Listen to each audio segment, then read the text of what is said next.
Hey there, welcome to askLRR. How's everyone doing today? I'm Graham. Hello, I am Adam. I am a bucket. And inside the bucket Is Alex. is liquefied Alex. Is it okay? So is it He's liquefied been- Alex, and then there's a face like it's liquid in the bucket, and then there's Right. like two eyes and a mouth, and he's Yeah. like, "Hey, help me, I'm liquid." Play Yeah. with me, Adam. Like in- evidence. Like in the Skin of Evil episode of Next Generation. It's just like raw, it's just Yeah, the and face. like an eye comes out of my mouth, and then my eye becomes the mouth. Would you be mad if I put you in a Tupperware container? Do we need to keep you in the fridge overnight or you will spoil? Yeah. This is the first I need all question. the rules. It depends yeah. on the Tupperware.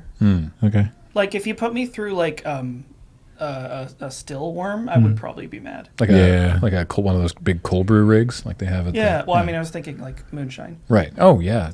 Distilled Alex? That sounds powerful. Yeah. What if we poured you into a Jello mold shaped like a pineapple, and then put you in the fridge? I have an Alex. I have pineapple.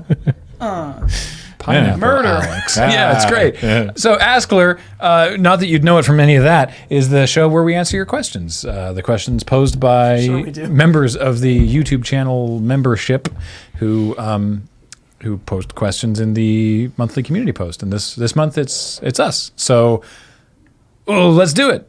Let's get into the first question, which is from Brian Apley. Dear Adam, Alex, and Graham, what is the best meme? I'm gonna cheat. You're gonna cheat? Cats. Oh, just cats in general? Cats in general, they are the meme that keeps on giving, and they're so multi-purpose. From the dizzying heights of Can Has Cheeseburger Yeah. to the recent... Bongo Cat was exactly the meme we needed when Bongo Cat happened, because it was just nice. Yeah, it was fine. I like Bongo I Cat. remember like a lot of old ones too. Like you remember Long Cat? Oh, yeah. Like that wasn't even a meme. It was just like this cat is really, really long. That's the joke. What was the I mean, cat? it was maybe a pre-meme era. What about the cat that just like knocked the thing off the table? Is that considered a Maybe. meme? Like remember the cat where like it like and Oh, they the, play, like, the fuck Snoop this, Dogg- fuck this thing in particular. Yeah, no, not even that, but just like it would be looking at the thing, and then the owner is standing right. There's like a video, and like the owner's standing right there, and the cat looks at them and goes, and just like knocks the glass off the Like table. I'll tell you, Yeah. the thing that popped into my head and locked in my answer was my favorite animated GIF of all time. That I think the first couple times I watched it, like I was just sick laughing, and it's not even like that weird. It's a cat next to it's a cat and it's holding the end of a vacuum cleaner nozzle and it's like Yes. licking it, and its face gets shunked on the end and it pushes it away and just starts tapping on it. Just like, Like stop. it's like nope, had enough. And it's just like, you know, when you do a bong hit and it's like way too rich for your Yeah. butt. It's exactly like that. It's just amazing. The thing is, I know there is more than one meme that has stuck with me so much that it has affected the way that I say something on a daily basis. Oh no. But I can't think of what it could be right now because it's beyond the meme at this point, right? It's just how I say that word. I like the is this X. Oh, that's good. Is this X is a real good one That because was- it's like it has so many like a good meme is not only timeless but many uses, right? It's got to be kind of like a Swiss Army knife. It's got to apply to a bunch of different and Yeah. people who don't. I guess even people who don't know where it's from, like it's from Pokemon, right? Originally, no. Are you sure? No, I was asking. It's just a butterfly. It's not. No, It's it's not the from guy in a Pokemon? butterfly. Yeah. It's from something. What's it from? I don't even know Some what it's anime. from. See, I don't even know what it's from, but I just like I get it, right? He's not Pretty- part of. Sometimes it's surprising. He's not on the panel, but Beej is running tech today, and he's Wow. doing some He'll look research it up. for us. Okay, it's Oh, great! Good start. Yep. It's a hentai, isn't it? okay. No, it's from the 1991 anime Taiyo no Yusha Fibird, or Brave of the Sun Fibird. The name of the character is Katori Yutaro. Okay. He is a newly emerged android. That's why he doesn't know what things are. So that's what he's saying. Is this a bird? Yeah. Yes, because Okay. it's like clearly it has all the it's like saying like, oh yes, man is a bipedal whatever, and Diogenes comes running in and says, I have a plucked chicken, therefore it is a man. Right. So he's just trying his hardest, and party we're all trick. making fun of him. Because we're dicks. Wow. All right. Well, I almost the problem with me answering this question is that I think too far outside of the box and stuff that doesn't necessarily count. Because like bottom text, I think is really funny. That's good. Because that's maybe deconstructive of memes itself. Yeah.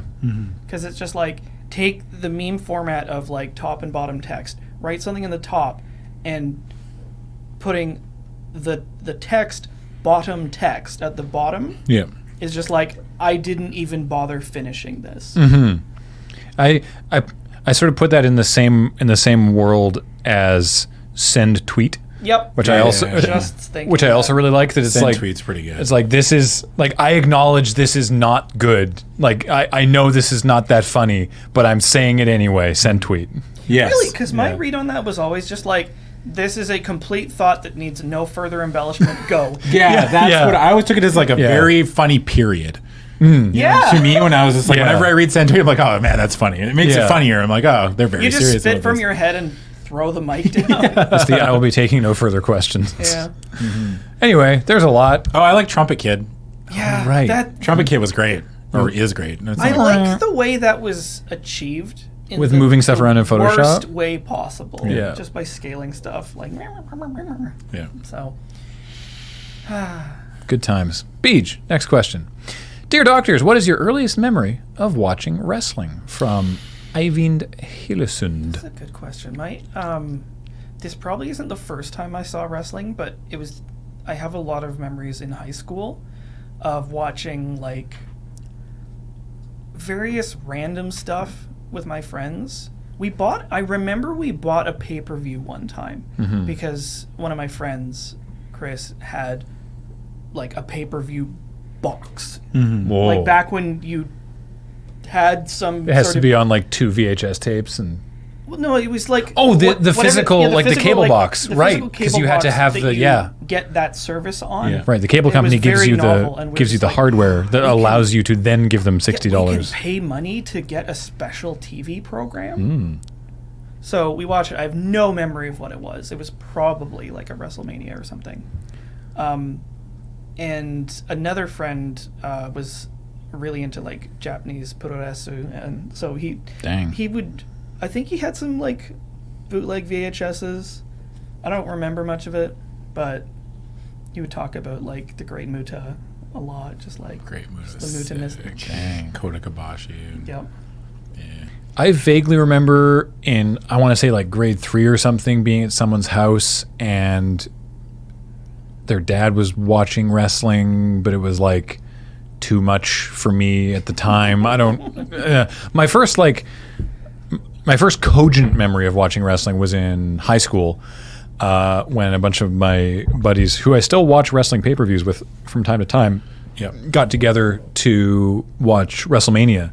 And I didn't know. I was like, I don't know any of these people. I don't know what's going on. But it's like, okay, sure. I mean, I knew my friends. I didn't know the people wrestling. Like, where am I? Who are you people? Yeah. Leave me alone. Why did you bring me to your house? And And kidnapped, but it was Shawn Michaels' big return at, I guess it was in Safeco Field.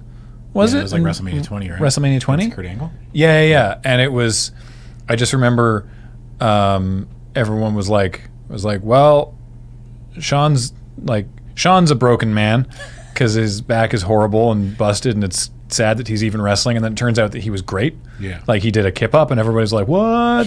What's going on? Yeah. And it was, was that him versus Kurt? Yeah. So was Kurt sure. was Kurt versus Lesnar before or after that? I want to say that was after that. Okay, because I definitely remember Kurt versus Lesnar because I wasn't remember WrestleMania 20 Austin's last match. Wasn't Austin Rock? See, the thing is, all I ever watched was WrestleMania in those days. I only ever watched the show once, maybe also the Rumble. So I have a bad understanding of what happened chronologically, but I distinctly remember my friend Chris talking about how Kurt Angle's neck was ruined, and we were definitely not going to see any suplexes this match because it would be very dangerous for Brock Lesnar to suplex Kurt Angle. And then cut to 20 minutes later, and Chris is just yelling at the screen, no suplexes! I said no suplexes! As Kurt's getting just beeled across the ring. Oops. Yeah. It was a good match. My first memory was a lot farther I back bet. than that. I bet. I distinctly remember watching WrestleMania 5. Dang. And that was the big Mega Powers Explode storyline. Oh, snap. That was when Hogan and the Macho Man See, you were... said really far back, and I expected you to be like, yeah, I took this bump in nursery one time. Yeah, no. Sold like death. I was probably like 4 or Gorgeous 5. George. I distinctly remember like being 4 or 5, like that young, and just being like, wow, wrestling. I love this. I love everything about this. Holy moly. And none of my family did. Like I was the only one. Huh. I was the only one who like loved wrestling. Interesting. And I took it very seriously, and I believed everything straight up until I didn't really start like realizing it was a TV show and not taking it that seriously. Like, you know what I mean? Like I didn't realize it was media until about maybe like just before the NWO showed up. Adam, you're such a mark. Yeah. Oh yeah, I was very much a mark. This is way before the internet. Like I didn't know. I was like, Probably oh, it's just before like Mark. these are people, and this is like an athletic event. Like I was very like, yes, this is real. Not like That's real. so like, cool. I was still like people would tell me it's fake all the time, and I would get upset. Like it's still real to me. Damn it! Like I'd be Oh, like, man. why are you making fun of my favorite thing? Like I love Wow. this thing, and so. That's so cool. Yeah, but that's my youngest memory. Like I was more of like a WCW person growing up. Like I love WCW, and I don't know. Like I love WWF I too. remember that but- being a thing. Like, it was almost like the Coke and Pepsi thing, where it's just like, WCW is like way better than Thank God we didn't. WWF. Thank God we didn't have the internet then. Oh Yeah. man, yeah, He's so insufferable. That's good. Yeah. Like it's bad enough with NXT and AEW these days, and even that's with like 60 to 70% of the people being like, they're both good. We get to watch both. Shut up. Yeah. You know, you Well, I still mean, like, even you're- then you still get Yeah, you're young. You swear an oath of loyalty to Yeah. one or the other. I was never like that. I wasn't like, oh, I only watch WCW, but I just remember. For Yeah, but some did you have an reason- Xbox or a PlayStation? I had an N64. I never had either. Holy moly! Yeah. But the Sega do what Nintendo don't. Good gravy. Yes. Without getting My too first far console was a PlayStation 1, so I was not in the Sega and Nintendo war. Without getting too far off topic, how many of y'all like would do wrestling moves to your friends? Oh, yeah, all the time. Yeah. Did any of you ever like do it on the trampoline? Yeah, all the time. Okay, so that's like Oh That's yeah, a thing. an experience. that's how most people started. That's how a lot of indie wrestlers started doing stuff. We never went as far as like doing any sort of like backyard wrestling thing, because like that is scary stuff if you've Yeah. ever watched it. Yeah. No, I didn't, but one of my buddies definitely did, and definitely did a swanton from onto one of the crash mats. You know the big high jump crash I mats. know the ones. But a swanton from the basketball hoop Yeah. down from there in the West Gym. I That's backyard wrestled in high school. We built a ring. No way. Yeah. That's cool. We No built way. it was like so bad. It was like it used like mattress box springs as like so it was like Ranger board or like plywood. Yeah. And then like as the base, and then we put box springs underneath it to give it like the bounce. And Yeah. there was ropes and everything, and we shot some videos. I remember like there was a That's amazing. video editing course in my high school called Communication Production Technology.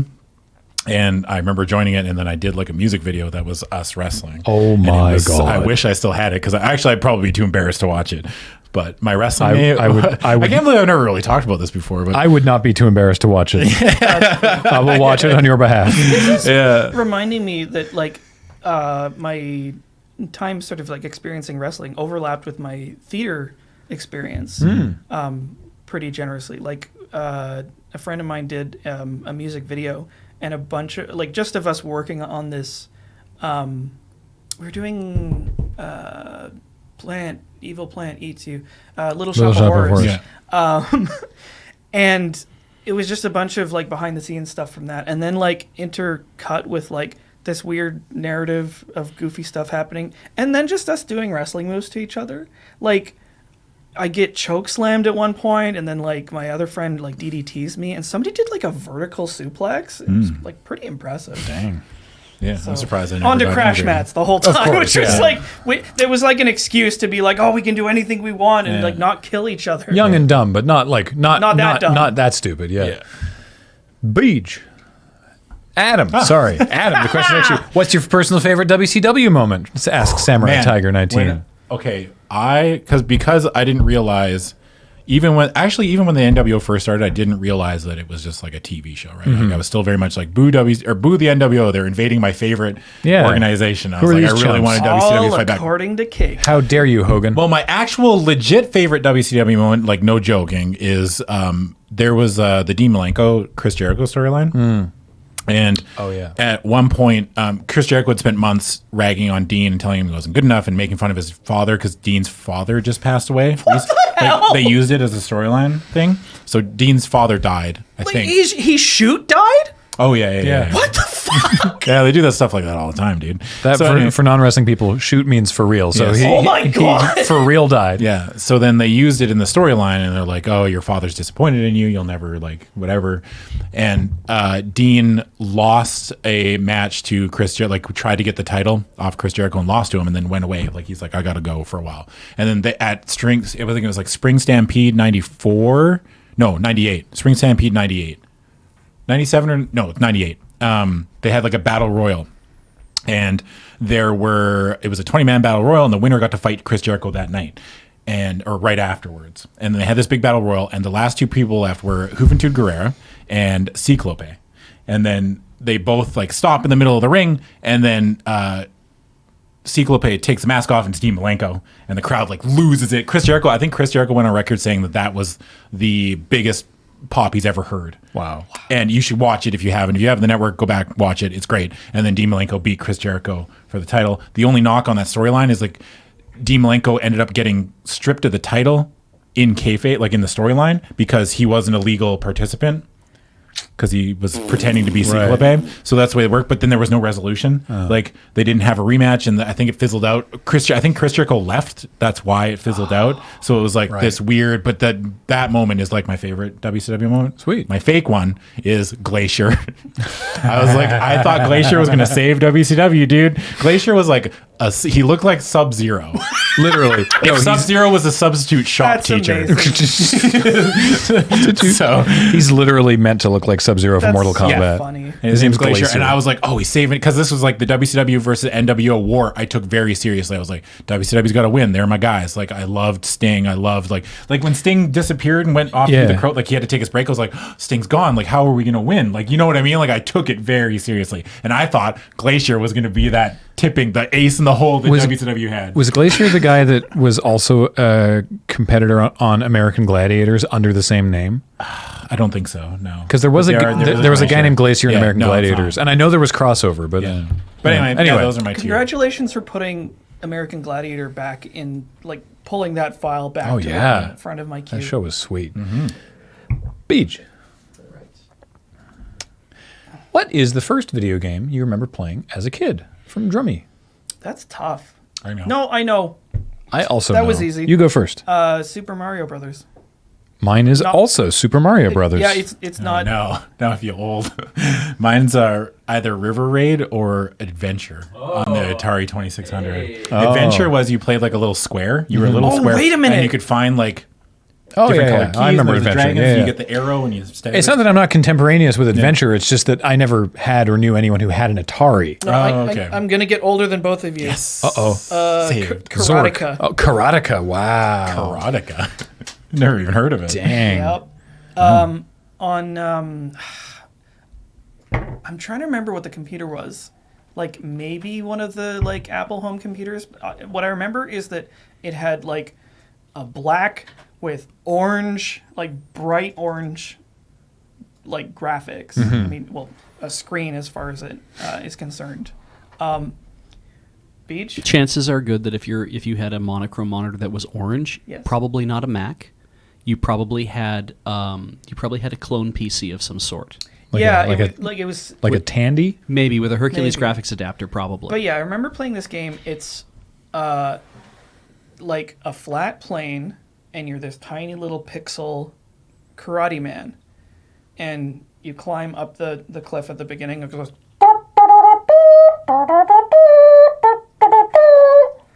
and you have like walk back and forth, like go into and out of stance, and then like punch kick, and you just like go along, and there's like a bunch of dudes that come out one at a time to fight you, and kill them.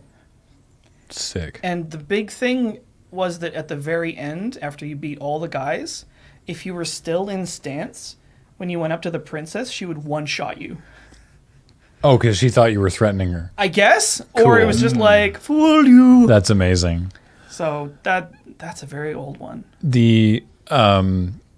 So my first like home console I mentioned earlier this very episode was a PS1, and before that, of course, I had a Commodore 64, which was a lot of the inspiration for loading ready run stuff. But that wasn't actually the first computer I ever had. It was that was a hand-me-down from someone, but so was the one I had briefly prior to that, which was a Tandy Color Computer 3, the Coco 3. The monitor I had was not color, so it was black and green, but the computer was theoretically color. Like we've all played Oregon Trail. And I never played it. That's the thing. On the Tandy, I had Rampage and Joust and a game called The Interbank Incident. What the hell? Where you played an agent of Interpol trying to like solve a bank heist all around the world. It was not like an educational game like Carmen Sandiego, but it was that kind of adventure sort of. We never beat it. It was so hard. But when I got the Commodore, then I moved on to like the classics in air quotes of like Jumpman, Pitfall, Spy Hunter, the Sporting News Baseball. What was the other one I was trying to remember? I don't know. There was a lot. Battleship. Yeah, I have a lot of fond memories Civil War of reenactment games. Original NES games, and also TurboGrafx 16. Oh my god! I never had one. We rented it from a long defunct video store, and I remember playing one of the Bonk games. Bonk, yeah. Which is weird. It's a side scroller where you play this kid with a huge head, and his whole shtick is like he looks like a caveman, where he's got like a lion pelt on. Yeah. And he runs around and like the power up is like this giant chunk of meat with the bone sticking out. And for some reason, when you eat it, you got all like spicy, where like your head would turn red and you'd start shooting like steam out of your ears. Weird. You get all like powered up, and it was very strange. I mean, to answer the actual question, it was Super Mario Brothers because in kindergarten I went to a daycare that was like a home run daycare, and they had Super Mario Brothers, and typically because some of the kids, the daycare was run by the grandmother of some of the kids who also went there, so I never got to play it. Oh. But on the rare occasion that I did interact with it and was terrible at it because I never got to play, it would have been Super Mario Brothers. So it's a good game. next, we have, between the three of you, I believe you have been to all 5 PAXs. Yes. What is your personal favorite, both the con itself and the city? From Harold Price. Because you've been to Unplugged. Yes. Yes. We have not been to Unplugged. I've been to Unplugged. You've been to Yeah, Unplugged. you just recently went to Unplugged. I went last year. I've never been to Unplugged. Oh. It's really nice. good. Yeah. It's very different from other ones. It's difficult to rank them, but I think in terms of like best in air quotes, it's got to be Prime or West as it's called now. Just because like it was my first PAX and I had a bunch of good ones, and Seattle's great, and we have a lot of friends there, and the city's nice, and the con center's nice, and blah blah blah blah blah. So I love Seattle, right? And for all the reasons that you said, like it's great food. I love the city. I have lots of friends there. The actual con at PAX is so beyond what that structure, the many structures can withhold, that it's like the actual PAX is unwieldy. So it's like PAX East is the easiest to navigate because it's a box, right? In the middle of the box is the show floor, and then all around it are the theaters in a big square, and it's really easy to know where everything is and get to, and you don't ever have to leave the building. Yeah, that was, I do think that was a very good feature. And like at one end, there's like the free space where you can like tabletop game and hang out and eat American food in air quotes. And what I've always enjoyed about South is that it has a fairly well laid out convention center. Like it's not quite as logical as the big boring box of PAX East, but it's also in San Antonio, which like the Riverwalk is like a really cool place to wander around and has a lot of access to food and stuff like PAX West. Yeah. I also enjoyed the Riverwalk. PAX South, I think, was my least favorite. Really? It wasn't bad. It was a convention. I like how chill it is. That's fair. It's just really relaxing. I think maybe I'm spoiled because even before I came here, I went to a lot of, like I've been to Comic-Con International a few times. Like even when I was a kid, I've been to Comics Expo, Toronto Fan Expo, done a bunch of those. And like in Toronto, you had like Anime North and stuff, which was pretty okay. So yeah, I think just like my this sounds so mean to say, but like it didn't measure up to like the huge yardstick that I have built up over the years. Right. Which is not to say that the event isn't good. Oh yeah. It was just like, this is a convention. After going to TwitchCon, you learn to supremely appreciate how well PAX is run. Damn. Yeah. How was that haunted ship? Was that that was kind of rad. It was hokey but rad. But it's mostly just that like the enforcers like actually know useful information and are keen to help. Yeah. Unplugged was lovely. Good. Because Philadelphia. City of Brotherly Love. City of Brotherly Love. I didn't get out to much of the city, but the strip between the hotel and the convention center was great. Yeah. Lots of great little like places to eat, and there's like a sort of like a food court stroke market that was lit. It was really great, and the event itself is nice and chill, but like there's tons of stuff. Yeah. So, like, the vibe is calmer, but there's no less content. So. I love East. Yeah. Yeah. It's good stuff. I love East. I love how it's just one big long tube. Yeah. It's great. It's just a tube, man. It's like a big nerdy tube. It's like you go from one end to the other and you can see the whole thing. And I don't know, I just like East. So, like, obviously we have a weird perspective on, like, what makes a good PAX. Because for us, we don't necessarily interact with a lot of the same, obviously, I try to see a couple panels and I go around the show floor the same way that someone else sure does. don't. Yeah, but so I mean, honestly, for my money, in terms of like how much I've enjoyed being at the con and how great the city was, it's PAX Australia. I know. I want to go. I want to go so bad. Melbourne is an amazing city, and Melbourne. There's no way to say this without sounding crappy, but everyone in Australia is so friendly and nice and respectful of your time. Oh, really? Oh, it's amazing how quickly the words, "I don't want to take up any more of your time, have a great day," will tumble out of their mouth, and then they just disappear. And it's like, oh, okay, that was great. I just feel like Australians, more than any other people, are my kind of people. Oh yeah. Weirdly contest. They contest weird. They're very. What's the word I'm looking for? It was the most. What's the word I'm looking for? Contentious. Just like weirdly contentious for no reason. It was the most happily aggressive panel we've ever had. Yeah, they're like my people, right? They're just like, oh yeah, they have the same kind of sense of humor. So internationally, Canadians are known for being very polite, and Australians are known for being very polite, and they're different kinds of polite. I've talked about this before, but because like my impression was that Australians are known for being really crass. So here's the thing: Canadians are polite, Australians are friendly, and the way that happens, sort of in practice, is if you are a tourist and you need directions, and you are looking at your map and you ask a Canadian for directions, by God, we will help you. We will tell you where to go. We may even offer to drive you there, right? we will do that. Yeah. An Australian will see you across the street looking at a map and go, "Yeah, you lost. Where are you going?" They will take the first action to help you and to be like, you look lost. What can I do? Where do you need to get to? Whereas a Canadian will be, don't talk to me, don't talk to me, don't talk. Hey, Okay, what's up? Happy to help. What's up? What's going on? Time to rep my Oh, nation. that's a big mood, yeah. Right? Like, please don't talk to me, please. Okay. Yeah, what do you need? But yeah, Australians definitely they can come across to us as very crass, but they're so friendly. Yeah. That's a good way of putting it. My take on PAX Aus was that it felt like getting on a plane in Canada and landing back in Canada. Yeah, it was weird, It's wasn't it? weird because it's like it's another Commonwealth country, but there's just something about landing there and being like, oh shit, it's like the reverse Canada where they drive on the wrong side of the road and everyone speaks a little bit weirder. Yeah. Random McNally. It's like strange nega I heard Canada. hamburgers eat people there, dude. But everything's slightly more expensive. Yeah. It is. It's just a little more expensive.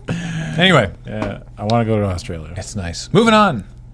Whoa, that's a big one. Alex and Graham, hey, that's us. You've seen every kind of awful video game there is. If you could outlaw one game design decision or mistake permanently, what would you pick? And if you could make one design decision mandatory, what would it be? From the Anti-Muffin. I should explain this was inspired by Alex's reaction to a game having a light source that can't be used up. I have an answer for this, even though I'm not on the question. Yeah, go I for wanna it. hear I despise the illusion of choice. Despise it. Like from a game design standpoint, like when they make you go through a QuickTime event only to make you fall back down the cliff you tried to save yourself from. Yeah. Why make me press all those buttons? Yeah. I've got it. Yeah. This is really easy. Okay. No more 3D platforming. Ooh, that's spicy. I like it. Yeah. That's a lot. Unless you have something really ambitious that you're certain is going to be a thing. And the reason I say it that way is because the reason that expresses so badly is because it's lazy and rote and functionless platforming. It's never like, we're going to make a game about jumping. Like, I don't know, Mario. Where it's just like, this game is about jumping in 3D space, and every design decision is based around that. Yeah. As opposed to, we have a character that can move up and down when you press the space bar, and forward and backwards. Let's put some pits and some platforms. That will be gameplay.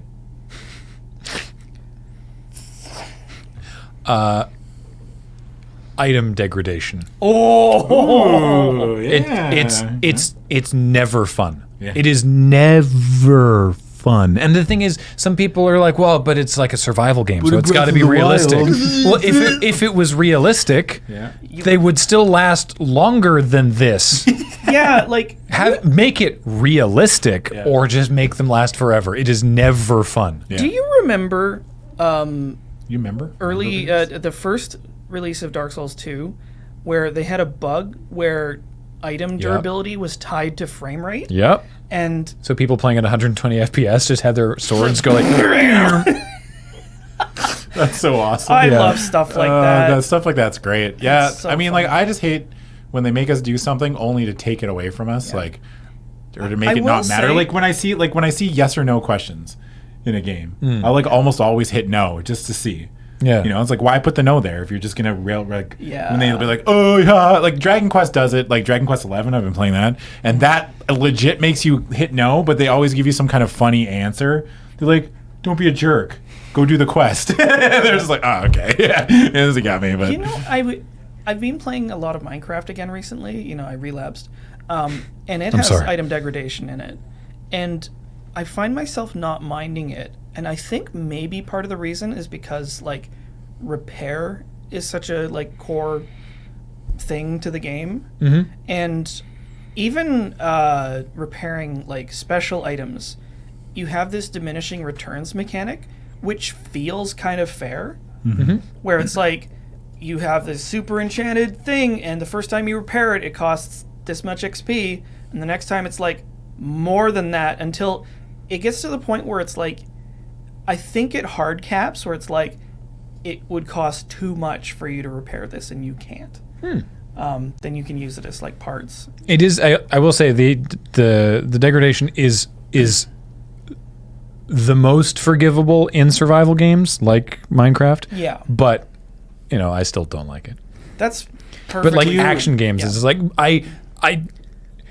for example, Breath of the Wild drives me mad. Shouldn't be in Breath of the Wild. Yeah. Fallout? No. It's Do you pointless agree in that Fallout. maybe It's sometimes like a gun? It's been sitting there for 200 years. You pick it up and start shooting it, and it's turns fine. to dust. And now it turns to dust. Yeah. that's a good but like what about like do you think it still could work in a game where it's like if it's something really powerful, like, you know what I mean, like as a way to gate players' power level? You know what I mean? Don't do it in other ways. Do it with like the ammunition, or it has a number of charges or whatever. But I think that you could make degradation just a lot more interesting instead of just like it's perfect, it's broken. Yeah. It stops working.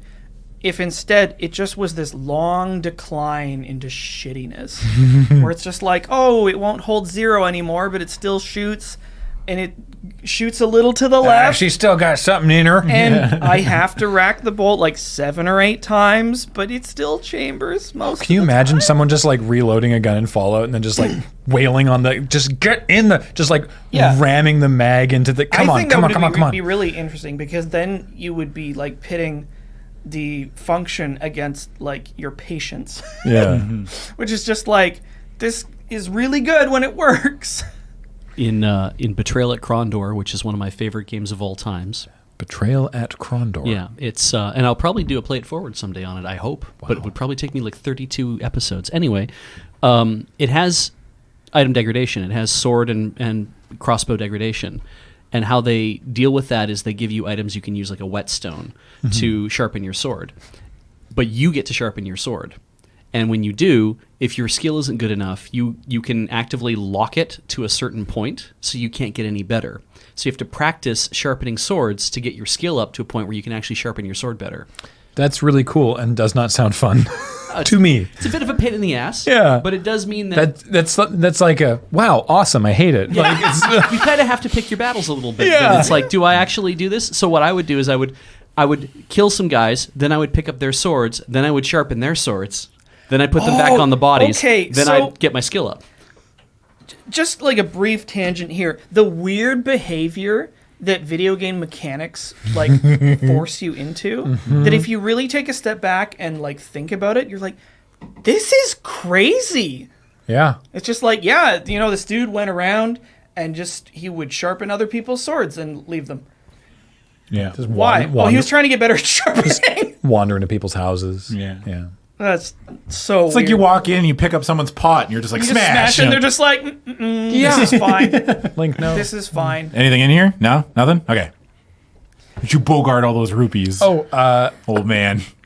Smash. A design before the next one. A design decision that that we would want to mandate are in all games subtitles.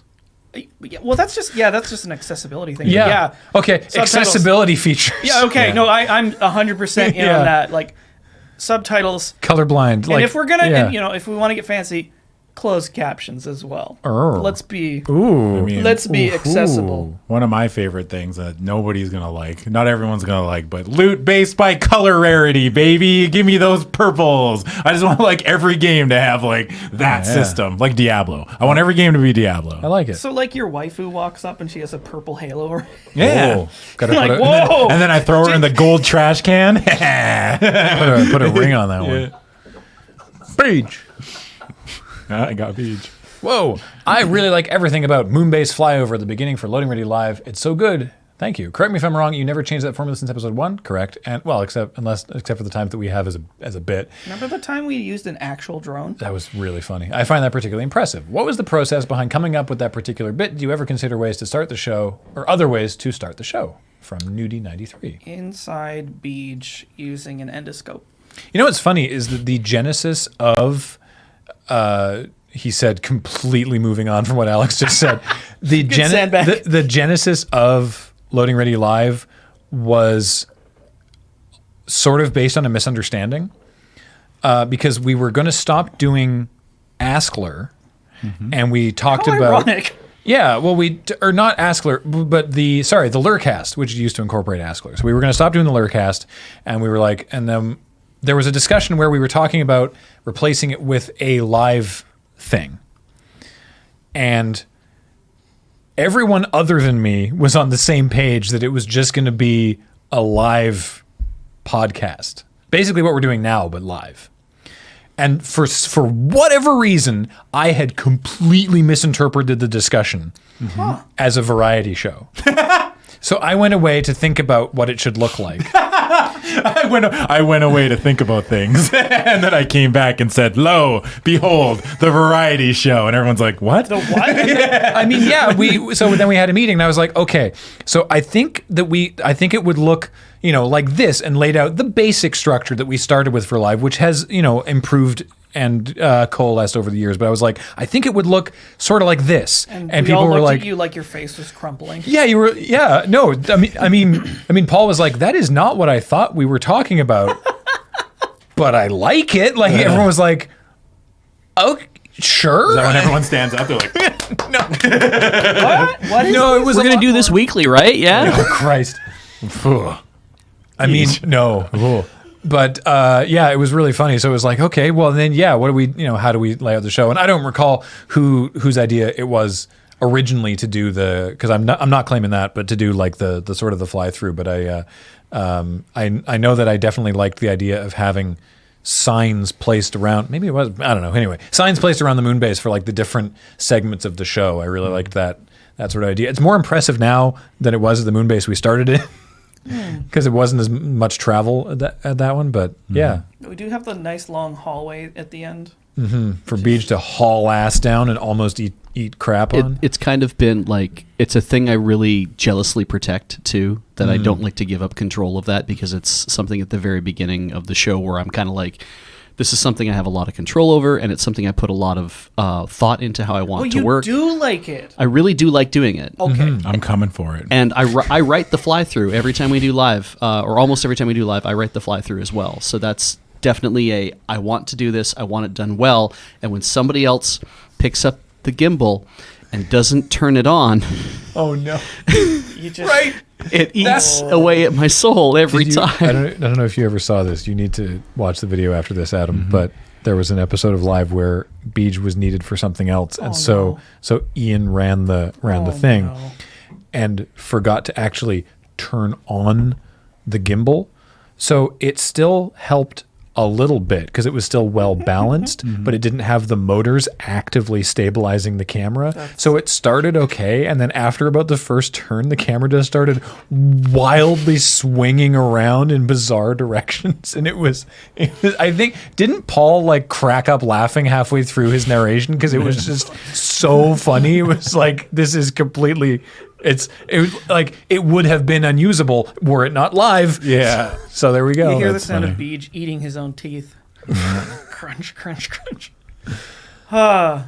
What else we got?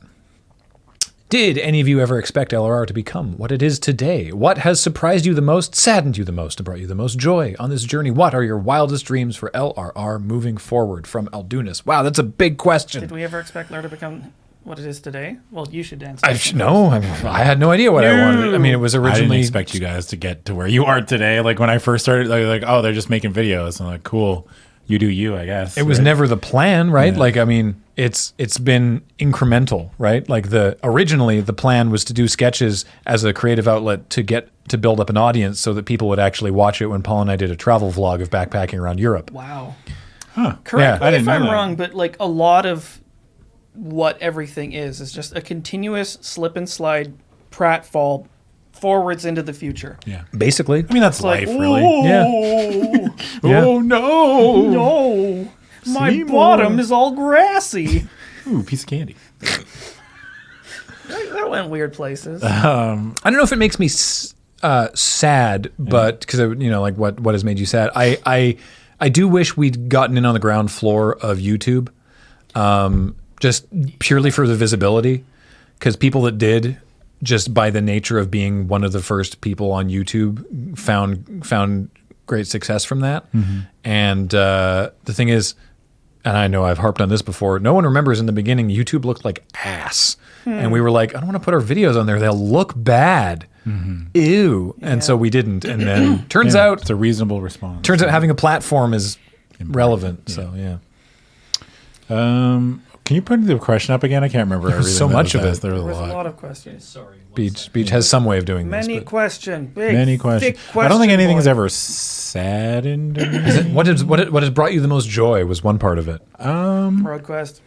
That was pretty sweet. That was easy. Having the opportunity to work with everyone. I mean, I talked about this last time too, right? Like, I just like being able to. It feels like my ideas, like when I do give them, I don't give a lot of ideas, but every time, like Graham's very receptive, like to everything. I'm like, May hey, can we do this? Or expound like, on your notion? Yeah. I don't know that the experience necessarily lends itself to like an singular highlight as much as it is like a series of like things that worked really well and like special moments and so forth. Yeah, like it's not just like this one show we did this one time was perfect and will never be eclipsed, and it's all downhill from here. It's just sort of like, you know, this day when we did this thing and everybody went to pieces, that was really great. And like this time when this didn't work out, but it was also like awesome and we had a different experience with it. And it's like, we tried doing this and it worked. It worked.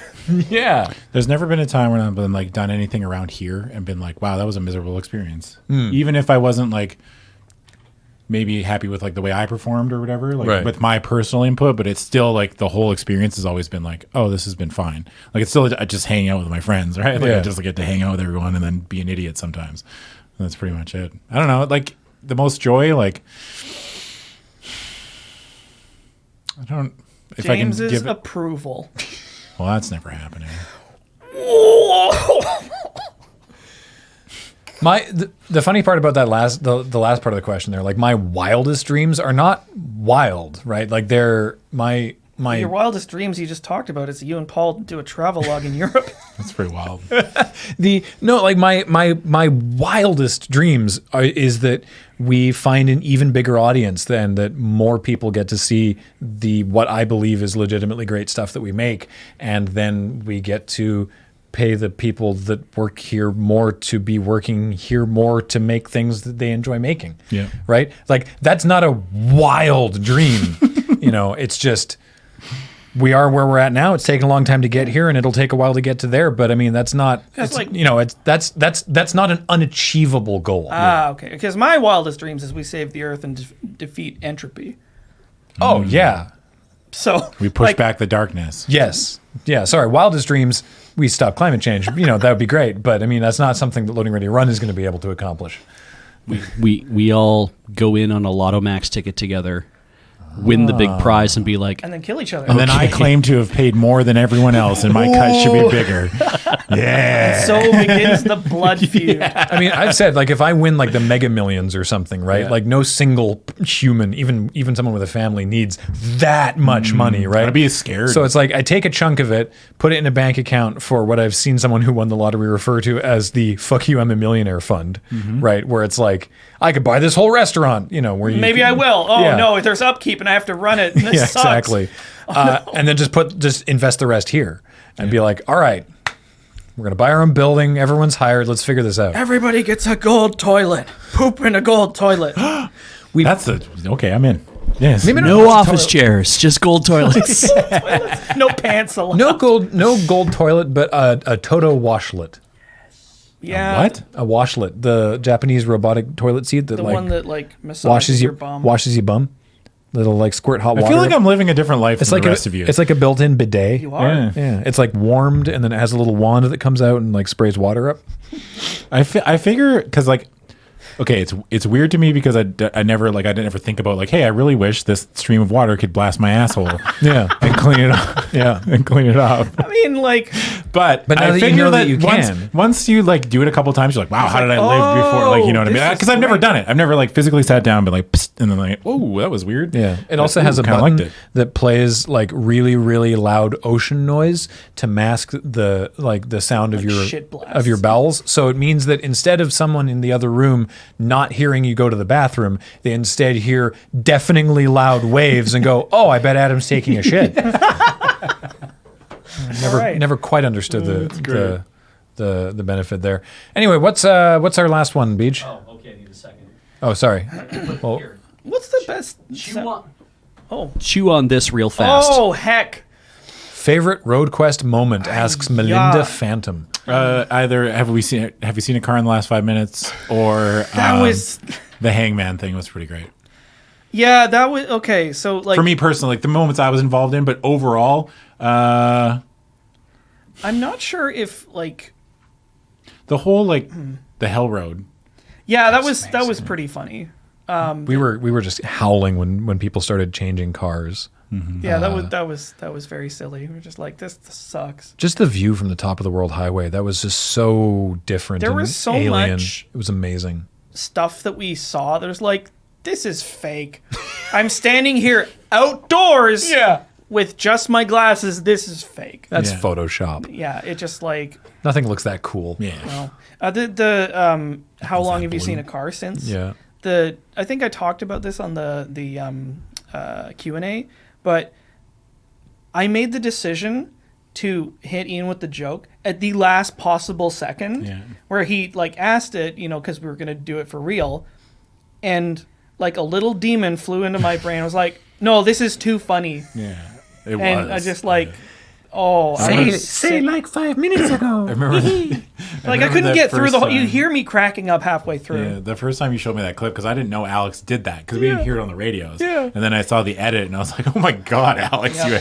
you monster!" Yeah, that's pretty good. Well, the funniest thing about that whole thing was that Graham found out in the edit that everybody thought everybody else was legit pissed, and no one was. Yeah. Everybody was pissing themselves. Serge and I in the production car were like, "Oh they God, hate each other. oh They're no, so mad. it's day 9 and it's final. They've finally got there. Oh no!"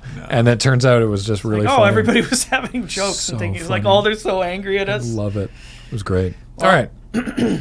To the whole crew, but primarily Alex, what is the worst game you actually enjoyed playing? There's a lot Asks of Aiko and Mog. there's a lot of choice to go from. It's probably something on Watch and Play. There's been a couple ones where I'm like, there's a pause, and I'm like, this is fun.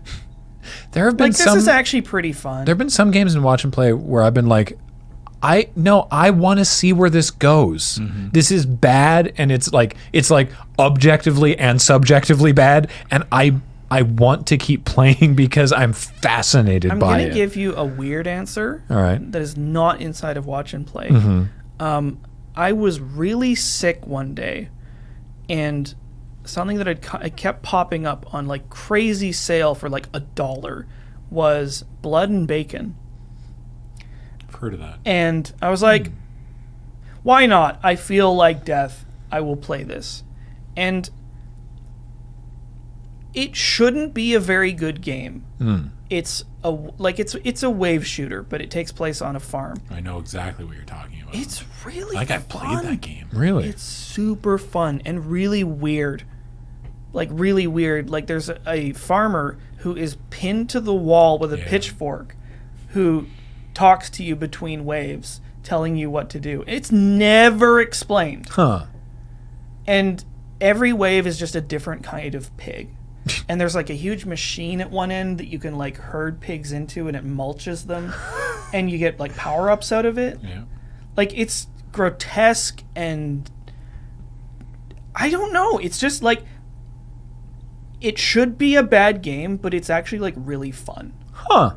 So I don't know how to better explain it. Ben, I tried to get Ben to play it, and he couldn't handle it because it was just like blowing up pigs. It was just like, oh, precious cinnamon loaf. There was. Do you have any thoughts, Adam? I'm trying to remember one. I don't think so. You can just say World of Warcraft. I think World of Warcraft's a good game. And I'm just being shitty. I know, but I just like, I know it's not for everyone, because a lot of the games I'm like, oh, it's not for everyone. Like I think Monster Hunter is objectively that's like different. a bad game. Like the way that the things that they make you do and how grindy it is, and like how piecemeal the progression of power is, like very like weird and doesn't make any sense, and it's very slow, and it's just like I don't think it's good, but I still love it. Oh. Like, you know what I mean? I know. What? The Division.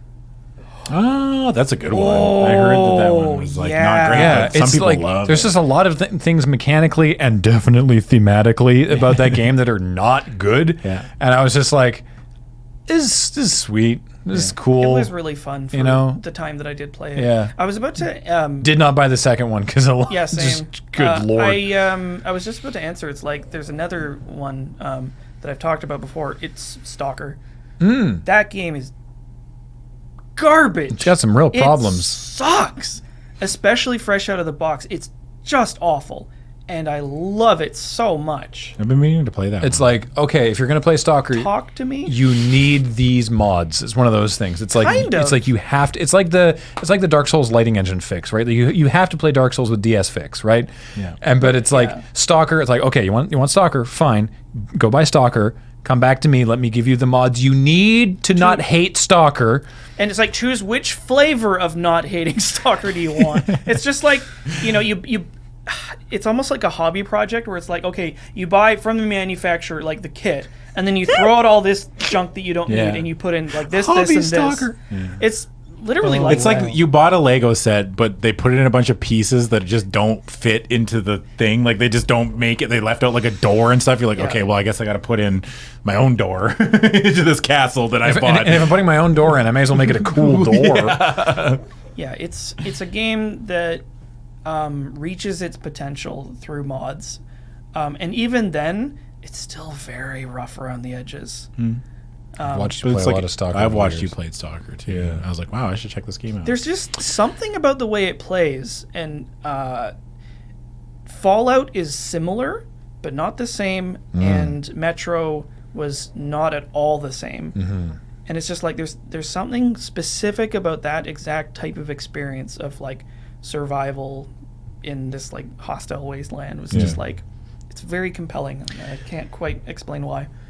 Well, that is going to do it. We ran long this month, but turns out we had a lot to say. So thanks, everybody, for joining us for askLRR. As a reminder, you can get your questions in.